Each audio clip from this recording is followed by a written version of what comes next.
When I was a kid, I used to buy all sorts of random stuff from jumble sales to play with, take apart and generally learn from.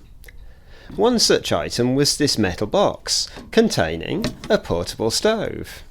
I was already used to using tilly lamps and the like, and I presumed the stove could just be filled with paraffin and used, but it turned out that this was a gas stove and I had no way of refilling the bottle. It was still an interesting item though, so it just sat in a corner and got forgotten about. Sometime in the last year or so, prompted by watching one of Ben's Workshop's videos showing his Optimus 8R stove, link in the description, I went looking for my gas stove in the hope of getting it going. But after tearing the place apart, I finally gave up, assuming it had been thrown away in a rare moment of tidiness. Then a couple of weeks ago I discovered it in a most unexpected location, covered in dust and debris, but other than that still more or less intact. Opening the door reveals the name, a Wee-Dex portable gas cooker, patent number 576806, made by Dex Industries Ltd. Now I could do a bit of research thanks to the internet, which hadn't been invented when I was a kid. The Wee-Dex portable gas cooker was introduced in the late 40s, although my copy will probably date from somewhere in the 50s as it's a slightly different design. It was made in Twickenham, Middlesex by Dex Industries, and there would have been a chain of suppliers where you could exchange your empty bottle for a full one, for a small fee, and then carry on cooking. But the introduction of camping stoves that used disposable gas canisters, like this camping gas stove, soon became the more popular choice, and eventually the refillable Wee-Dex stoves became obsolete. So, skipping forward to the present day, I now had a rather pretty vintage stove, but still no way of filling it. Once again the internet to the rescue, and a man called John, who I don't know, but he gave all the required information in a thread on classiccampstoves.com, and now I can simply turn the valve on and light the stove. I'll show the filling procedure later, but now it's time for coffee. It's blowing a bit of a gale outside today, so rather than head off into the wilderness, I'll just do my brew in the shed. I still haven't found my billy cans, so this saucepan will have to do for now. That should be enough water. Now to light the stove. The valve can be a bit sticky, but it seals okay, so that's the main thing. And we have ignition.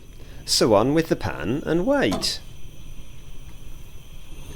The early versions of this stove appear to have a roarer burner, which would make a slightly more satisfying sound, but the burner on my stove works just fine. I could have made instant, but I do like a proper coffee, and this will probably be the first drink this stove has prepared in at least 50 years, so it deserves to make something decent. It's heating up nicely now, won't be too much longer. It's really quite exciting. And we have boilage. Get ready for that lovely smell of freshly brewed coffee.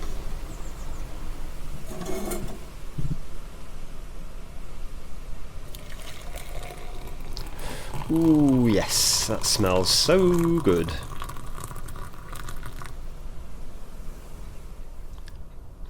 And plunge. And pour into the all expenses spared GrumpyTim mug.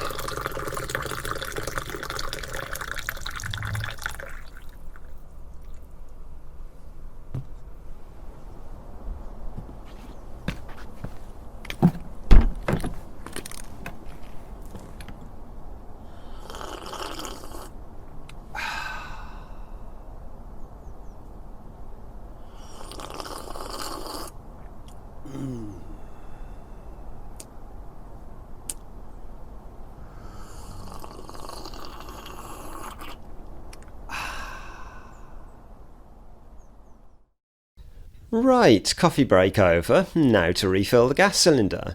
Not that it's empty, but we can put some more in anyway. I'm using one of these common and cheap disposable butane cans that fit the fairly generic portable stoves that you see everywhere these days. I've made this connector pipe, which comprises a cheap gas stove from eBay with the burner removed, and there's an adapter again from eBay on the feed end to convert it to fit the cheap disposable cans. Then for the other end, the burner jet on the Wee-Dex stove uses the same thread as a Primus stove, so I've got a spare Primus jet and the jet from the Amazon stove, both drilled out and a short length of brass tube soldered between the two.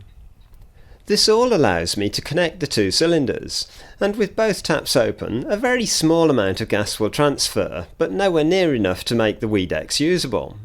So now for the clever part, and as I said earlier, I can't claim any credit for this idea.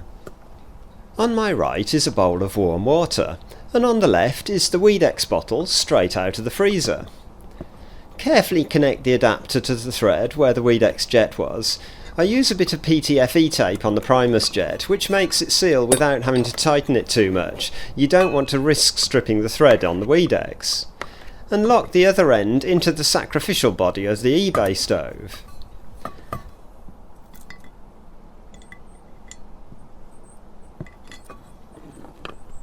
Now connect the disposable bottle to the other end of the pipe.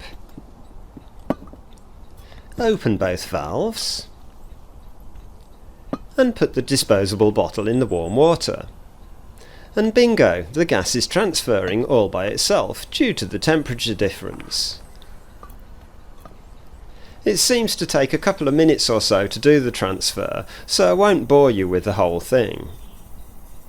I've only managed to get about 1/3 of a can of gas into the Wee-Dex bottle each time, because as the warm gas goes into the cold bottle, the bottle warms up, and the temperature difference is lost. I might try one of those wine cooler jackets sometime to keep the bottle cooler for longer, but for now this method is fine. Okay, that's about done. So close both taps and carefully remove the pipe. There will be a bit of escaping gas as you remove the pipe, and it goes without saying, don't do this inside, don't do it near any source of ignition, definitely don't take my word for it that this is a good idea, and if you're going to try it yourself, you do it at your own risk. Right, now to reinstall the jet, and nip it up with the little spanner that was still wired to the frame of my stove. Then refit the burner, finger tight is all you need,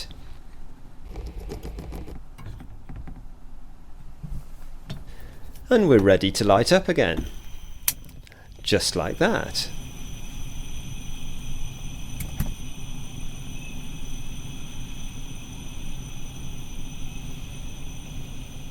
Anyway, that's about it for this video. If you've enjoyed watching, please like the video and maybe even subscribe to the channel, not forgetting to click on the bell icon so you get notifications when future videos are released. That's it for now, so thanks for watching and I'll see you in a future video.